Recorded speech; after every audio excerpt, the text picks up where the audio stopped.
L'athlète que vous voyez à l'écran court probablement à plus de 18 km/h dans le relâchement le plus total. Je vous présente Anaïs Kemener. Je sais pas comment j'ai fait pour passer à côté de ce phénomène, et si vous ne la connaissez pas, laissez-moi vous la présenter rapidement. Première française au marathon de Paris en 2h32, record explosé de 5 minutes, 1h11 au semi-marathon de Paris, quelques semaines plus tôt, plusieurs médailles dans des courses relevées, rescapée du cancer durant lequel elle continue à courir et aide-soignante aux urgences de nuit. Pouf! Dans cette vidéo, je vais vous présenter une coureuse française parmi les plus rapides et inspirantes que j'ai pu rencontrer. Je vais vous parler de son ascension, de l'évolution de ses chronos. J'ai également analysé tous ses entraînements avant son marathon et je vais aussi vous partager mon petit pronostic pour son marathon de Berlin qui arrive très vite, là dans quelques semaines. Et on va parler de plein d'autres choses, je vous spoil pas tout.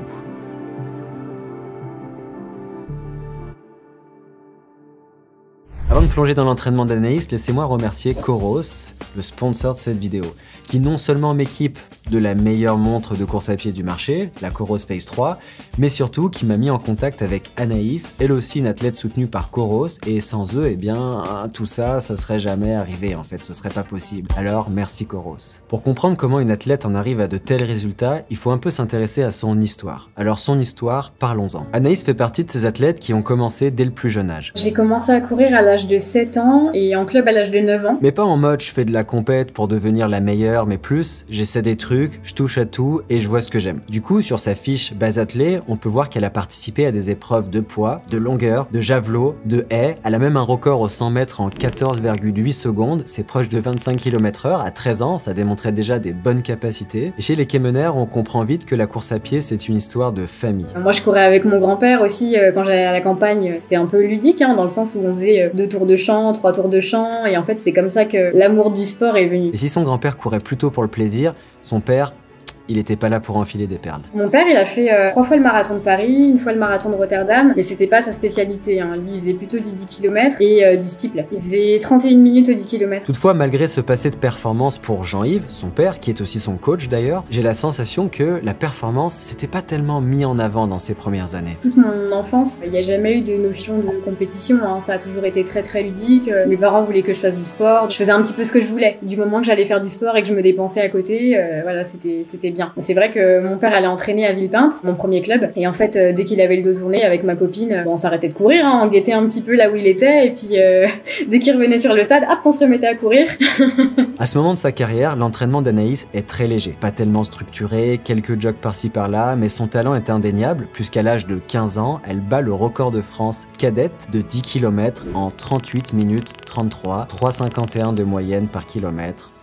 Voilà. Le gros déclic, je pense qu'il est arrivé aux alentours de 14 ou 15 ans. En m'entraînant un petit peu plus, sans forcément forcer, ça a toujours été très ludique. Mon père m'a jamais forcé à quoi que ce soit. C'était toujours une volonté de ma part. En fait, à 15 ans, je bats le record de France du 10 km en 38 minutes 33. C'est donc à l'adolescence qu'Anaïs, elle commence à vraiment performer. Elle s'entraîne un peu plus, l'entraînement devient plus structuré, mais pas du tout dans le style de Jakob Ingebrigtsen, où lui courait déjà 140 bornes par semaine à 14 ans. Là, on est dans quelque chose de plus raisonnable, on va dire. Ce qu'il faut dire aussi, c'est qu'Anaïs, elle s'aligne autant sur du 800 mètres que du 1000 mètres, que du 5 km, 10 km, elle touche vraiment à tout, ça fait partie de sa personnalité. Exemple, à 14 ans, elle court le 1000 mètres en 3 minutes 31 et 3 ans plus tard en 3 minutes 15. Belle progression. Puis entre 2009 et 2011, on voit qu'il y a clairement un creux au niveau des performances. Je savais pas trop comment expliquer ça, puis j'ai réalisé que c'était pile entre 18 et 20 ans, l'âge durant lequel on a tous fait preuve de rébellion, et comme Anaïs semble avoir un caractère fort, c'est probablement ce qui s'est passé. D'ailleurs, j'ai pu confirmer avec elle que, en effet, elle avait moins envie de courir pendant cette période. Par contre, de 2011 à 2015, soit entre 20 et 24 ans, elle va connaître une progression fulgurante, passant d'un niveau de 39-40 minutes au 10 km, qui est déjà bien sympa, à 36 minutes 07 au foulée d'Auberge en Ville. Là, c'est carrément un autre niveau, surtout pour un temps féminin, c'est très rapide. Elle court aussi son premier marathon à Toulouse en 3h04. À ce moment-là de sa carrière, tout va pour le mieux. On pourrait croire à juste titre qu'Anaïs, elle a les moyens de passer à un plus haut niveau, mais il y a un événement majeur qui va venir bouleverser sa vie totalement. Un cancer du sein agressif lui est diagnostiqué, tumeur cancéreuse de niveau 3. Anaïs, elle tombe de haut, elle peut pas y croire, à tel point qu'à l'annonce de son diagnostic, sa préoccupation principale, ça va être être les championnats de France qui arrivent dans 3 mois. Quand je suis tombée malade, pour moi, il n'était pas envisageable d'arrêter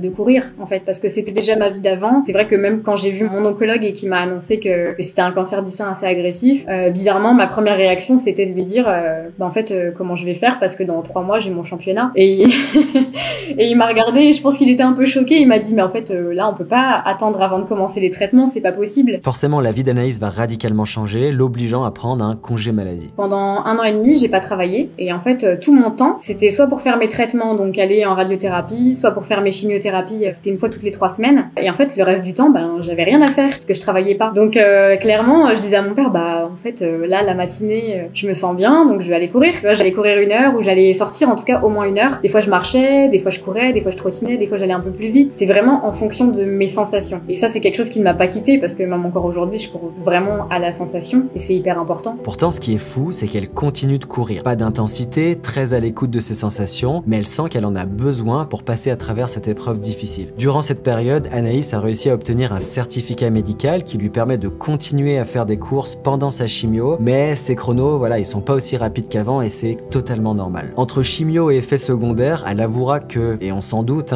c'est pas drôle, c'est vraiment difficile comme période de vie et ça c'est un euphémisme. Pourtant, elle lâche rien, ni l'entraînement ni le sourire, et je pense à moi qui me plains quand j'ai mon petit rhume. Ah, des fois, vous avez compris. D'ailleurs, pendant cette période, elle explique que parfois elle court à 8 km/h parce que c'est trop difficile sinon. Anaïs, c'est vraiment le genre de personne qui a ce don pour transformer le négatif en positif et pourtant, je lui ai parlé que 1 heure. C'était assez inspirant comme entrevue et c'est un trait psychologique qui est clairement associé aux sportifs de haut niveau, mais ça, on y reviendra. Bref, cette période, bien que courte sur le papier, a dû paraître une éternité pour Anaïs qui, heureusement, va finir par guérir et c'est là que son incroyable ascension commence.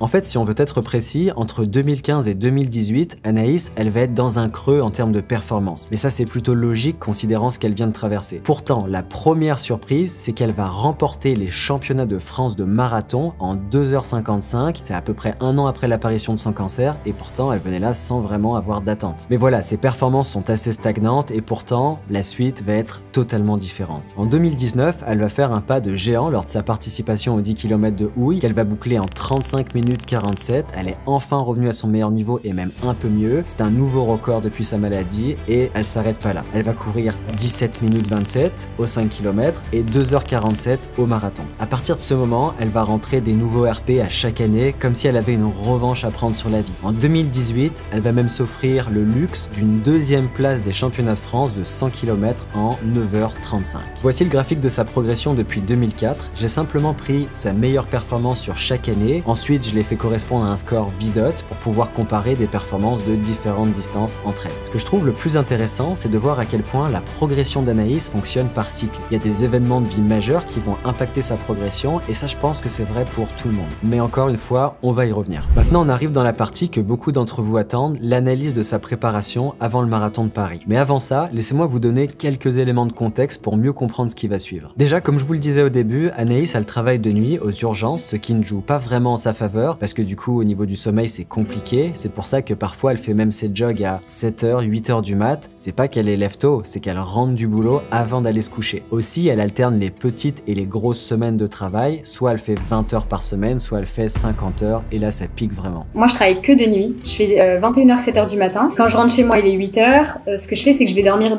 de suite. Ensuite je vais dormir en gros de 8h jusqu'à 13h ou 14h, mais c'est mon max, je mets jamais de réveil, je me réveille naturellement, et ensuite mon temps d'entraînement ça va être entre 15h30 et 17h30. Ensuite je vais me repréparer et puis je vais repartir au travail à 20h pour commencer à 21h. Ensuite Anaïs elle s'entraîne le plus possible en groupe, notamment pour les séances de qualité au sein du club La Meute, fondé et entraîné par son père. Anaïs elle s'entraîne souvent avec des gars qui sont proches de son niveau parce que pour elle le groupe c'est vraiment important. Je peux aller courir avec le groupe mais c'est merveilleux. En plus on a pas mal de gars avec qui je peux courir et on est quasiment du même niveau. En termes de motivation je sais que quand je vais faire une séance avec eux je vais pouvoir me donner davantage, alors que quand je vais courir toute seule, je vais peut-être rester un petit peu sur mes acquis, sur la facilité, à me dire bon ben je sais qu'à telle allure je suis bien, donc je vais rester à telle allure, alors qu'avec eux, si j'en vois un devant ou un autre devant, je vais chercher à aller un peu plus vite. Au niveau de sa planification, c'est son père qui s'en charge, son plan est fait semaine par semaine, c'est ultra personnalisé du coup, et ça c'est assez logique compte tenu de son rythme de vie qui est plutôt atypique. J'aime bien avoir cette programmation à la semaine, parce que ça me permet de visualiser en fait, même en fonction du travail, de pouvoir adapter, modifier, déplacer des fois. Et sinon, les séances de qualité vont souvent être le mardi et le jeudi, mais ça lui arrive souvent de déplacer les séances apparemment. Finalement, Anaïs, elle semble assez intelligente en termes d'effort à l'entraînement. Je finis jamais par terre, je suis jamais vraiment en grande difficulté après un entraînement. Sauf si mon père me suit en vélo, et là j'avoue qu'il va me pousser un petit peu plus, donc à la fin c'est un peu plus compliqué, mais je suis jamais par terre. Maintenant que vous avez plus de contexte sur son entraînement, plongeons dans ces 15 semaines de prépa, à l'issue desquelles Anaïs a couru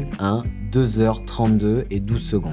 Bon, Anaïs, c'est une coureuse très performante, elle doit avoir une VMA avoisinant les 20,3 km/h, plus ou moins, hein. Et basé sur cette VMA, on peut estimer ces 3 zones d'effort. Alors oui, je fonctionne en 3 zones car je trouve que c'est beaucoup plus clair, mais sachez que c'est pas du tout le seul modèle qui existe. D'ailleurs, la plupart des gens utilisent des modèles en 5 ou en 7 zones. Comment fonctionne ce modèle? C'est assez simple. On a SV1 et SV2 qui vont délimiter nos zones. Donc en gros, pour Anaïs, sa zone 1 facile, c'est plus lent que 4 du kilomètre. Sa zone 2 de seuil, ça doit être entre 4 et 3,24 par kilomètre. Et sa zone 3, plus vite que 3 minutes 24 par kilomètre. Donc la zone 3, c'est tout ce qui est plus vite que son pace semi-marathon en gros. Mais si vous n'avez pas compris tout ce que je viens de dire, vous en faites pas, c'est vraiment pas indispensable pour comprendre la suite. Une des premières choses que je regarde quand j'analyse un plan, c'est la répartition des efforts. Vous savez, la fameuse règle des 80-20. 80% de l'entraînement doit être facile. Ici, ce sera tout ce qui est sous SV1, soit un peu plus facile que le pace marathon. Et le 20%, c'est au-dessus de SV1, c'est de la qualité. Ce qu'il faut noter avec cette règle de 80-20, c'est que c'est plutôt un ordre de grandeur, car 20% de qualité pour une athlète comme Anaïs, qui court fréquemment plus de 100 km par semaine, ça fait quand même beaucoup de qualité. Par exemple, Jacob,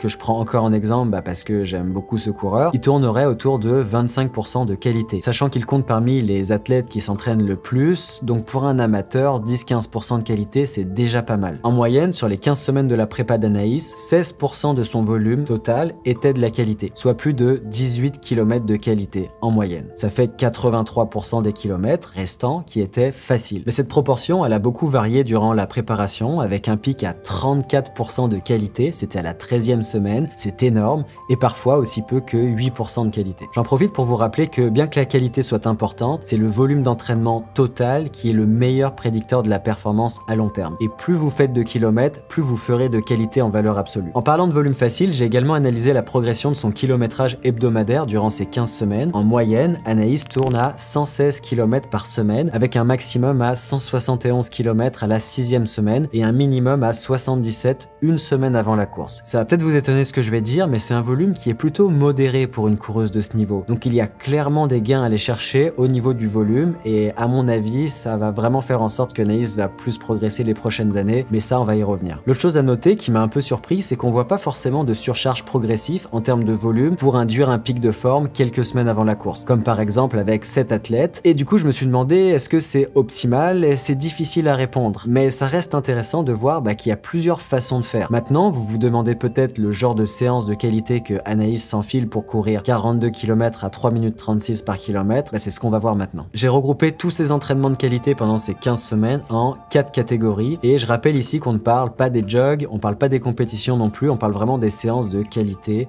souvent des intervalles en fait. Premier type d'entraînement, ce sont les courts intervalles, des intervalles de moins de 2 minutes, souvent entre allures 3000 mètres, 5000 mètres, 8 km peut-être. Anaïs en fait beaucoup, 14 au total sur sa prépa, ça fait 38% de ses entraînements de qualité. Un exemple, c'est 15 x 400 ou même 15 x 400. Ensuite, on a les intervalles longs, voire très longs, plus de 3 minutes. Anaïs en a fait 8, par exemple 6 x 10 minutes courues à la sensation, entre 3,45 et 4 du kilo, ou encore 2 x 10 km pace marathon. Ensuite, on a des fartleks, mais un peu spéciaux, c'est-à-dire des intervalles qui sont assez courts, mais avec très peu de récup, voire des récup actives. Par exemple, 2 x 10 minutes, mais de 30 secondes, 30 secondes. Ou encore 2 x 12 minutes, mais de 45 secondes vite, 15 secondes lent. Ce type d'entraînement, c'est intéressant car on est constamment en train de changer d'allure, mais on court en continu, ce qui en fait un très bon entraînement aérobique. C'est quand même difficile, mais ça prend beaucoup d'expérience pour bien réaliser ce genre d'entraînement. Anaïs, elle en a fait 8, soit 22% de sa qualité. Et finalement, on a les séances mixtes qui mélangent des intervalles longs et des intervalles courts. Je suis un fan de ces séances, j'en donne beaucoup à mes athlètes. Exemple, 1, 2, 3, 4, 3, 2, 1, minute, couru entre l'allure 8 km et l'allure marathon, ou encore 3 fois 800 mètres, 1500 mètres, 400 mètres. 7 séances de ce type dans le plan pour 19% de sa qualité. Qu'est-ce qu'il faut retenir de tout ça? Eh bien, on a de la variété dans l'entraînement. Et perso, je trouve que ces séances sont bien équilibrées. Je les trouve pas si difficiles pour une athlète comme Anaïs, mais en même temps, elle fait beaucoup de compétitions, donc ça peut compenser et ça, on va en reparler. Mais voilà, il y a quand même des fois des intervalles très costauds. Je voudrais pas dire que l'entraînement d'Anaïs est facile non plus, ce serait très irrespectueux et surtout pas vrai du tout. Si vous voulez voir le détail de toutes les séances, vous pouvez faire pause maintenant. Un aspect qui m'a étonné aussi, c'est au niveau des sorties longues. Anaïs, elle a couru seulement 2 fois au-dessus de 30 km. Une fois, elle a fait un 36 km, c'était le fameux 6 fois 10 minutes dont je vous ai parlé tout à l'heure, et elle a fait un 30,9 km, c'était l'Eco-Trail de Paris. Je pense qu'elle l'avait gagné. Il y avait aussi eu un 28 km, et tout ça, c'était dans une même semaine à 153 km, la semaine 13, à 2 semaines de son objectif. Donc c'est vrai que ça peut sembler peu pour une marathonienne de ce niveau, c'est peut-être une piste à explorer pour continuer de progresser, à voir. Un autre aspect de sa prépa qui m'a frappé, c'est le nombre de compétitions auxquelles Anaïs a participé avant Paris. Je me prends pas trop la tête avec les compétitions, j'avoue que toujours ça fonctionne au feeling, je les fais parce que j'aime ça et que pour moi les crosses c'est quand même un temps fort de la période hivernale. Tenez-vous bien, Anaïs a participé à 9 compétitions, principalement de cross-country, donc des courses assez courtes quand même, moins de 10 km. Elle a fait aussi un trail de 30 km et le plus intéressant, un semi-marathon, celui de Paris, qu'elle a couru à fond en 1h11,59 où elle a littéralement explosé son record personnel. Physiologiquement parlant, c'est sa meilleure performance à vie, il n'y a pas de doute, toute distance confondue d'ailleurs, puisque ça vaut 2h30,36 sur marathon. Ce semi était placé pile 4 semaines avant Paris, comme quoi c'est possible, même si personnellement c'est quelque chose que je recommande pas, j'en ai déjà parlé sur ma chaîne, mais voilà, ça vous montre que Anaïs elle l'a fait, donc même si le risque est peut-être plus élevé, c'est possible. Au niveau des repos, on trouve des journées totalement off de course durant sa prépa, à 7 reprises, si j'ai bien compté. Ça fait un jour off tous les 15 jours de course en moyenne. Et finalement, concernant l'affûtage, eh bien, comme de nombreux coureurs, c'est une des pires périodes pour Anaïs. Et d'ailleurs pour moi aussi. C'est, je pense, la pire période de la prépa. Pour moi, c'est la pire. Il y a beaucoup de coureurs comme ça. On a vu en fait que j'ai pas besoin de beaucoup de temps d'affûtage. C'est-à-dire que on va commencer à couper les entraînements, peut-être 6 jours, 7 jours, où on va commencer à refaire un peu tout doux, des petits footings ou des 30-30 ou des choses vraiment légers. Mais pas plus qu'une semaine parce que en fait, je pète un câble. je dis à mon père, non, mais là, j'ai l'impression que je vais tout perdre. Je peux pas rester comme ça. Puis même quand tu passes de 150 km semaine à 60, c'est violent quand même. Voilà, on pourrait encore aller beaucoup plus loin dans l'analyse, mais je crois que ça vous donne déjà une bonne idée de son entraînement. Maintenant, j'aimerais vous parler un peu de sa course, le marathon de Paris, qui a eu lieu le 2 avril. Alors j'y étais, j'ai pu voir à quel point le parcours est difficile, il y a 260 mètres de dénivelé. En vrai, les conditions étaient ok, il y avait quand même un peu de vent, mais la température était très bonne, mais en fait, je crois que c'est juste le parcours de marathon de Paris qui est super dur, et en vrai, j'étais quand même content de pas le courir cette journée-là. Bon, déjà, c'était le 14e marathon d'Anaïs, ça montre qu'elle a une très bonne expérience sur la distance, et depuis le début de la prépa, l'objectif d'Anaïs et son père, il était plutôt clair. On a basé toute la prépa sur entre 2h30 et 2h32. Donc l'objectif c'était de courir entre 2h30 et 2h32. Donc l'objectif a été atteint, Anaïs a fini en 2h32,12, devançant par 5 minutes la deuxième française, Camille Chéniaud. Et un premier truc qui me marque chez Anaïs, c'est sa capacité à être positive sur la ligne de départ. C'est une attitude dont je suis personnellement très admiratif. J'avais hâte. Comme le marathon c'est ma discipline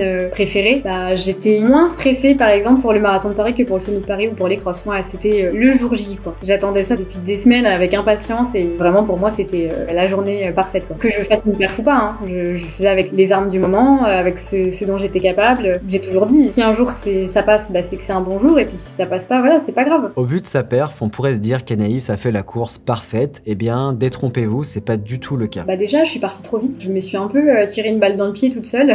C'est-à-dire que premier 10 km, je passe 35 minutes tout pile, alors que je devais passer 35-30. Donc bon, 30 secondes sur le premier 10 km, ça pique un peu quand même, c'est beaucoup. Et au final, je reprends mes allures petit à petit sur le semi. Déjà au kilomètre 25, ça commençait à être un peu difficile. J'ai senti que physiquement, c'était pas un grand jour, quoi. Je me disais bon, je vais essayer de limiter la casse, mais je me sentais pas super en forme. Au final, j'ai quand même réussi à maintenir les allures, et je pense que à partir du kilomètre 32, 34, et je pense que j'ai vraiment pété au kilomètre 36, ça a été compliqué. Anaïs, elle visait entre 3,34 et 3,36 par kilomètre, et pourtant, elle a rentré son premier 10 km en 35 minutes, soit 1 minute plus vite vite que prévu, elle était sur des bases de sub 2h28. Ça lui a potentiellement fait perdre des précieuses secondes, voire des minutes à son chrono final. D'ailleurs, je me souviens avoir analysé le parcours du marathon de Paris pour mes athlètes, j'en avais pas mal qui le faisaient, et j'avais divisé le parcours en 4 sections, avec une première partie relativement roulante, une deuxième partie assez difficile, une troisième partie roulante, une dernière partie assez difficile. En résumé, c'était un parcours assez casse-pattes où le negative split, c'est-à-dire faire son deuxième semi-marathon plus vite, c'était probablement la stratégie la plus sécuritaire selon moi. Du coup, j'ai fait quelques analyses sur l'évolution de la vitesse d'Anaïs durant sa course. Chaque point que vous voyez, ça représente 1 km de la course et on voit que malgré les efforts pour maintenir l'allure, elle ralentit doucement mais sûrement, jusqu'au kilomètre 30. Anaïs fait un gros effort autour du kilomètre 30 pour relancer.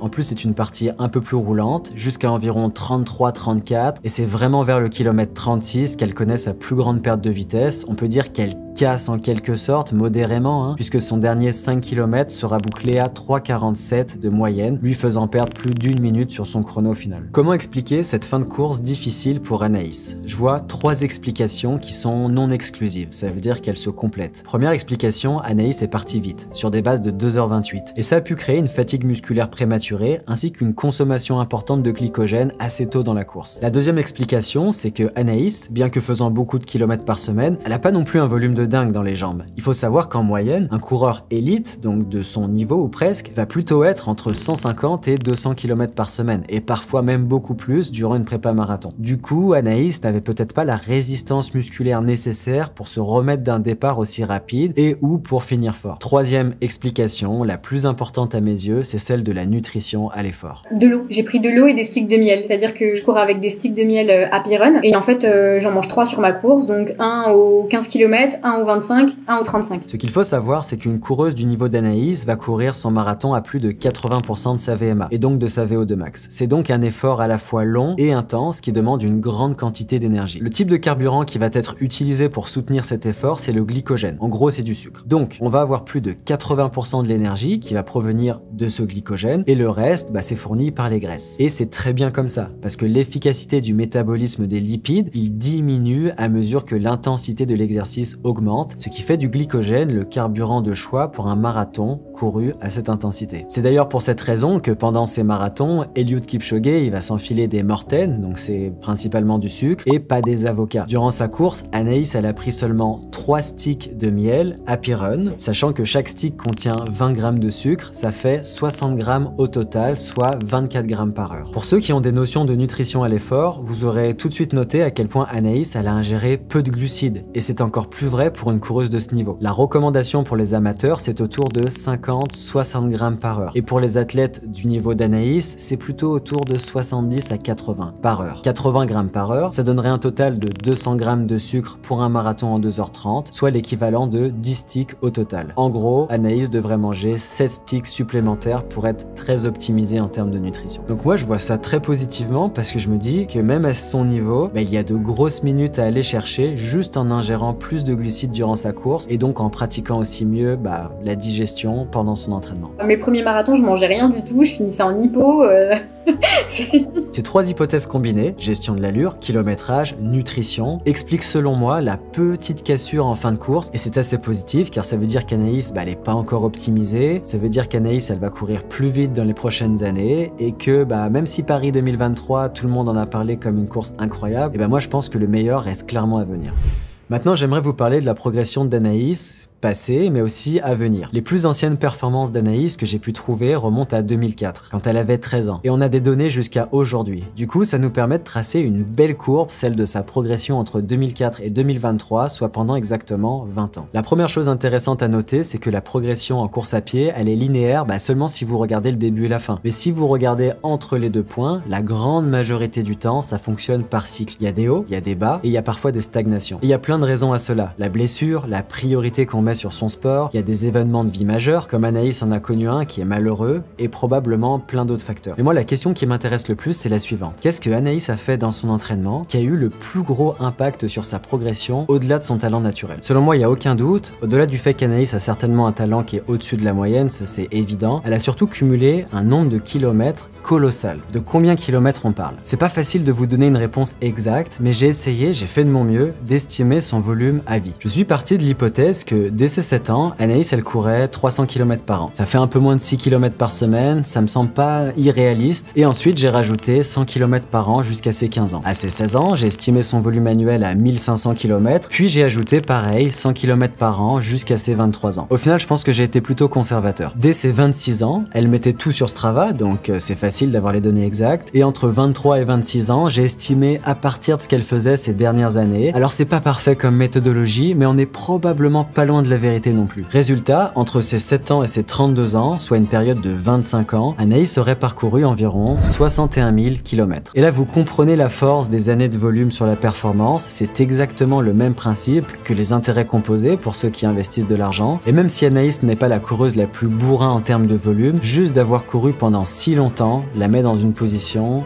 hyper avantageuse en fait. Maintenant vous allez voir, ça devient encore plus intéressant. En 2019, il y a un article auquel je fais souvent référence sur ma chaîne qui a montré que l'accumulation du volume était le meilleur prédicteur de performance chez des coureurs élites et donc probablement aussi chez les amateurs. Donc on parle pas du volume de qualité, on parle vraiment de l'accumulation du volume total qui est surtout en fait influencé par le volume facile parce que vous faites beaucoup plus de volume facile que de volume difficile, 80-20 en général. Regardez bien ce graphique, chaque point représente un coureur avec en ordonnée le volume cumulé sur 5 ans et en abscisse sa meilleure performance. Dans ce modèle, le volume sur 5 ans expliquait 59% de la performance. En d'autres mots, plus ces athlètes avaient cumulé du volume, plus leur performance était élevée. Et là, comme je vous disais, on parle pas de qualité, on parle pas de muscu, de récupération ou autre, mais seulement de courir beaucoup, vraiment beaucoup pour certains. Du coup, je me suis dit, et si on essayait de rentrer les données d'Anaïs sur ce graphique pour voir si le modèle il fonctionne ou si c'est peut-être juste du bullshit. Peut-être que ça peut prédire ses performances, peut-être pas. Ces 5 dernières années, Anaïs a cumulé environ 27 000 km. J'ai extrapolé son volume total de 2023 à partir de ce qu'elle a fait cette année. Sa meilleure performance en points IAF, c'est son 2h32 au marathon, qui équivaut à un beau 1111 points. En plaçant Anaïs sur le graphique, on se rend compte qu'elle fit exactement dans le modèle. En fait, juste un peu en dessous. Qu'est-ce que ça veut dire? Déjà que le modèle semble solide, mais aussi que si Anaïs continue d'augmenter son volume comme elle l'a fait ces dernières années, elle pourrait probablement atteindre un niveau encore supérieur. Si vous regardez le kilométrage des meilleurs dans cette étude, il est proche des 45 000 km sur 5 ans. Tenez-vous bien, ça fait 24 km par jour, soit 172 km par semaine pendant 5 ans en moyenne. Voilà, je vous laisse le temps d'assimiler cette information parce que c'est vraiment monstrueux. Donc évidemment, je le précise, le volume c'est un facteur, un très gros facteur, mais pas le seul. Il y en a des dizaines d'autres et le plus dur, c'est d'être bon partout en fait. Finalement, je me suis aussi intéressé à ses records personnels les plus récents. J'ai essayé de voir si on pouvait dresser son profil endurance-vitesse, est-ce qu'elle est meilleure sur le court ou sur le long. En rouge, ce sont ses meilleures performances à vie et les performances sur une même ligne sont en fait les équivalences qu'elle pourrait courir si elle avait un profil parfaitement équilibré. Plus la performance est en bas du tableau, meilleure elle est. Donc on peut voir qu'Anaïs, elle a plutôt un profil endurance parce qu'à mesure que la distance augmente, c'est-à-dire on se déplace vers la gauche, meilleure la performance devient. Mais on voit quand même que son semi-marathon est meilleur que son marathon, ce qui n'est pas surprenant quand on analyse son entraînement. Entre son volume qui est haut mais pas si haut que ça et les types d'intervalles quand même courts, on peut comprendre pourquoi Anaïs elle performe vraiment bien sur semi-marathon. Mais alors quelle est la marge de progression d'Anaïs? C'est la question à 1 million de dollars, celle qu'on adore se poser pour nous-mêmes. Alors j'ai pas de boule de cristal, mais je vais quand même tenter une estimation. Bon, déjà juste préciser qu'au moment de cette vidéo, Anaïs est classée 4e française sur marathon en 2023, sachant qu'il y a seulement une française qui a couru le standard olympique, qui est de 2h26,50. C'est Woldu Mekdes, je suis désolé si je prononce mal, qui a couru le standard le 23 avril dernier à Hambourg. Anaïs va bientôt avoir l'occasion d'améliorer son chrono, puisqu'elle court le marathon de Berlin fin septembre. Au moment où sort cette vidéo, on est probablement à J-16. Bon, revenons à la question de la marge de progression d'Anaïs. J'ai dénombré 4 facteurs de progression pour Anaïs à court-moyen terme. Le plus important à mes yeux, c'est la nutrition à l'effort, qui je pense pourrait lui faire gagner entre 2 et 3% à moyen long terme, comme le suggère d'ailleurs cet article. D'ailleurs, elle semble avoir commencé à corriger le tir, puisqu'elle m'a dit qu'elle travaillait maintenant avec une nutritionniste et elle va augmenter ses prises de glucides à l'effort. Mais là déjà, je me suis dit que pour Berlin, j'allais passer à un stick en plus. Donc au lieu de faire 15, 25, 35, je passerais à 10, 20, 30 et 40. Maintenant, je l'inclus dans mes entraînements, dans mes sorties longues par exemple. Dès que je fais, avant, je ne mangeais pas du tout à l'entraînement. C'est-à-dire que je faisais mon petit déjeuner le matin et pendant ma sortie, je mangeais rien. Je pouvais faire 35 km. Des fois, j'en ai juste une pomme pote et Et puis c'était réglé quoi. Mais j'ai pas l'habitude de manger, donc c'est pour ça que déjà quand je fais 10, 20, 30, 40, pour moi c'est un truc de dingue, j'ai l'impression de me le gaver en courant. Ensuite, deuxième facteur, c'est la gestion de l'allure. C'est un autre gros facteur de progression, c'est-à-dire ne pas partir trop vite, mais pas trop lentement non plus. Essayer de viser un negative split, c'est-à-dire le deuxième semi plus vite, comme d'ailleurs le suggère cet article. Une autre stratégie qui marche bien d'ailleurs, c'est aussi de garder une allure constante. C'est comme ça que Kipchoge avait fait le sub 2 heures. Je pense qu'il y a 1% de performance à aller chercher à ce niveau-là. Troisième facteur selon moi, le kilométrage sur la saison et de manière générale sur l'année et sur les prochaines années. En gros, ça revient à cumuler plus de grosses semaines sans se blesser bien sûr. Je pense qu'il y a un demi% à aller chercher peut-être chaque année. Dernier facteur, le sommeil, qui est quand même un axe d'amélioration pour Anaïs, mais qui semble quand même difficile à changer vu que ça touche à son travail. Je pense pas avoir assez de sommeil. En fait, si je me sens bien, je vais faire mes séances normalement. Et si je suis un peu plus fatiguée, comme là en exemple samedi dernier, vu que j'ai enchaîné vendredi, samedi, dimanche, le samedi j'étais un peu plus fatiguée, j'ai fait juste un footing alors que je devais faire des côtes. Et finalement j'ai changé mon entraînement. Le surlendemain je devais faire un footing, j'ai fait des côtes. Maintenant suivez-moi. On va imaginer qu'en moyenne, Anaïs elle s'améliore de 40% sur chacun de ces facteurs. Parce que c'est juste impossible d'être optimisé en quelques mois. Je vous épargne les petits calculs, voici les résultats. Avec tout ça, Anaïs elle courrait 1,8% plus vite, ce qui nous donne un chrono juste sous les 2h30, soit 2,29,50. À moyen terme, en étant totalement optimisé sur tout ce qu'on vient de parler, ça nous donne un chrono de environ 2h26, un peu moins, et surtout un standard olympique en poche. Et ça c'est si on considère seulement les facteurs court moyen terme, mais évidemment qu'en augmentant encore plus son volume sur les 5 prochaines années, et peut-être qu'en rajoutant un peu de muscu, ou enfin pas ce genre de muscu, un autre genre de muscu, elle gagnerait encore plus, même si la muscu ça semble pas être trop son truc. Des fois tu vas voir dans mon Strava 15 minutes de musculation, je fais juste mon gueule. J'ai beaucoup de mal à faire de la musculation, j'en fais pas du tout. Quand je suis toute seule dans mon salon, j'ai vraiment zéro motivation. Donc pronostic pour Berlin, sous les 2h30, en tout cas c'est ce que je lui souhaite, et moi je pense qu'elle a largement les capacités pour courir même plus vite que ça. Dans cette dernière partie, j'aimerais partager avec vous, à ceux qui sont encore là du moins, mes impressions sur les forces d'Anaïs, mais davantage en termes de personnalité, de psychologie, de mental et tout, parce qu'on n'a pas trop parlé depuis le début. Parce qu'au fond, on peut parler pendant des heures de VMA, de seuil, de lactate, de la séance parfaite pour piquer, mais la psychologie d'un athlète, ça demeure, à mes yeux en tout cas, le facteur numéro 1 pour devenir vraiment bon. Et si Anaïs en est là aujourd'hui, je pense que c'est aussi beaucoup parce qu'elle a une personnalité de championne, et c'est de ça dont j'aimerais vous parler. J'ai noté 6 points clés. Anaïs est extrêmement disciplinée et elle sait ce qu'elle veut. Clairement, après tout ce qu'on s'est dit depuis le début de cette vidéo, vous réalisez que les conditions d'entraînement Anaïs sont loin d'être optimales. Elle travaille de nuit et elle pourrait clairement mettre cela en avant en disant qu'elle a pas les meilleures conditions d'entraînement, elle pourrait faire mieux dans d'autres conditions, etc. Mais en fait, pas du tout. Elle s'en sert pas comme une excuse et elle se bat avec ses propres armes et elle fait vraiment bien la différence entre motivation et discipline. Si elle a pas envie d'y aller une fois, elle y va quand même parce que elle sait ce qu'elle veut. Deuxième point, c'est par rapport à l'importance des sensations. Anaïs, c'est pas une geek de la course à pied. C'est pas une technicienne qui connaît tout sur tout. Souvent, quand je parle avec des gens, par exemple, on va me dire c'est quoi ta fréquence de pas, qu'est-ce que tu manges avant une course, combien de temps tu te lèves avant une course, combien de temps on me pose des questions techniques. Et je sais même pas leur répondre en fait aux gens parce que je leur dis mais tu sais moi tout ça je regarde pas. Est-ce que tu cours au cardio? Est-ce que si? Est-ce que ça? Je regarde pas une seule fois mon cardio. Jamais. C'est plutôt une coureuse intuitive, très proche de ses sensations. Selon moi, ça fait d'elle une athlète qui sait quand elle doit pousser, qui sait quand elle doit un peu moins pousser. C'est quelqu'un qui se connaît très bien. Sa capacité d'écoute a peut-être été boostée par sa période de maladie et en ce sens, c'est la preuve qu'on peut tirer du positif d'une période terriblement négative. Et vous le savez, je suis un grand fan des sensations pour gérer l'effort parce que je pense que le corps, il est trop complexe pour être résumé à une fréquence cardiaque ou une allure ou ce genre de choses. Et là par exemple, tu vois, pour le Mont Ventoux, c'est ce qu'on m'a demandé. On m'a dit mais du coup t'as couru au cardio, t'as géré tes premiers kilomètres et ci et ça. Je dis non, c'est vraiment au feeling. Si je me sens bien, j'y vais.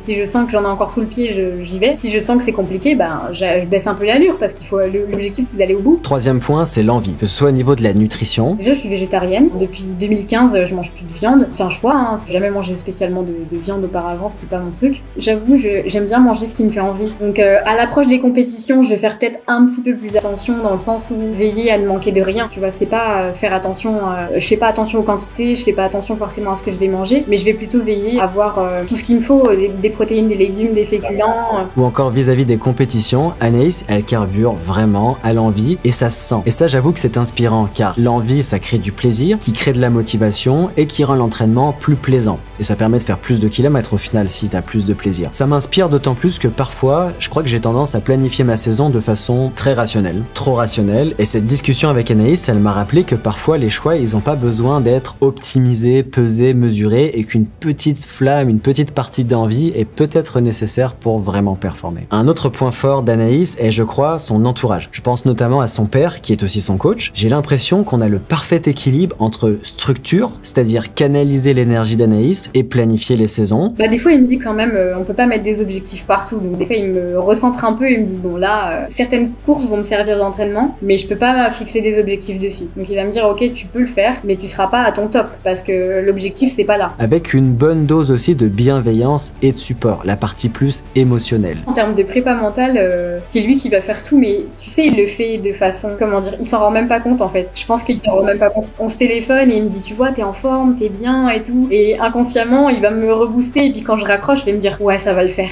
Ouais, ça va le faire. Il a raison, je me sens bien en ce moment. Et je crois qu'on sous-estime à quel point un entourage de qualité, un entraîneur, un partenaire d'entraînement, un conjoint, une conjointe, c'est un facteur de réussite ultra important en sport et en course à pied. Une autre qualité d'Anaïs qui m'a tout de suite marqué, c'est sa flexibilité mentale, c'est-à-dire sa capacité à adapter ses attentes, son entraînement ou ses émotions en fonction des imprévus ou des difficultés du moment. On n'est pas face à une athlète rigide, obsédée par le respect absolu du plan d'entraînement à tout prix, etc. Mais au contraire, elle m'a confié que ça lui arrivait quand même souvent de changer ses entraînements, de décaler une séance ou d'adapter les allures aux besoins. Mais si j'ai une nuit qui est très compliquée, en général, je vais m'entraîner quand même avec le groupe, quoi. Après, c'est en fonction des sensations. Donc je lève un peu le pied et je m'en veux pas si je fais pas les allures demandées sur ma séance, parce que je sais que j'étais un peu plus fatiguée, j'ai pas dormi, enfin voilà, toutes les conditions sont pas forcément optimisées. Donc je fais la séance avec les armes du moment, on va dire. Si ça passe bien, et ben c'est tant mieux, et si ça passe moins bien, je me prends pas la tête parce que je sais pourquoi je suis moins bien. Cette flexibilité mentale, j'en parle souvent sur le podcast parce que c'est un concept, je pense, qui est ultra important mais dont on parle pas trop parce que c'est quand même de niche. Mais c'est une qualité assez précieuse pour performer en course à pied car ça nous libère la tête, ça rend la vie plus facile, ça évite aussi les conflits avec les autres et ça nous évite des erreurs d'entraînement. Enfin, je tiens à souligner ce qui, selon moi, constitue la plus grande force d'Anaïs et je voulais vraiment finir par ça. Je crois que c'est sa remarquable aptitude à transformer le négatif en positif, les difficultés en progrès. Ce concept, il est assez bien documenté dans la littérature scientifique sous l'expression Growth Through Adversity, qui suggère que les défis et obstacles peuvent agir comme des catalyseurs pour le développement personnel. Cette idée est si pertinente qu'elle est souvent considérée comme un trait caractéristique des athlètes de haut niveau.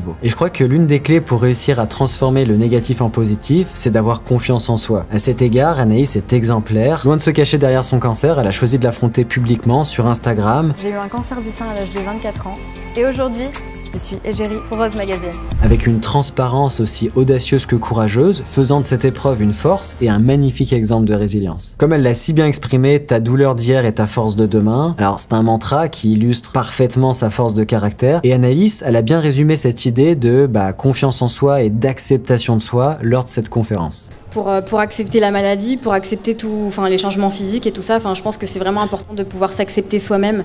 Moi, j'ai eu la chance d'être hyper bien accompagnée par ma famille, par mes proches, par les médecins, et ça a changé totalement ma vision de la maladie, parce qu'en fait, quand j'étais avec mes amis, mes proches, ma famille, peu importe, avec tout le monde, j'oubliais que j'étais malade. Donc c'est même mes amis qui me le rappelaient des fois, mais en me disant, Anaïs, c'est un cancer quand même, c'est pas une grippe. Je disais, oui, c'est vrai. Mais je pense que l'entourage fait vraiment la différence, et tout au long de ma maladie, on m'a vraiment mis en tête, mais en fait, c'est pas de ta faute. C'est pas de ta faute, tu n'as rien demandé à personne. Donc maintenant, il faut accepter, il faut vivre avec.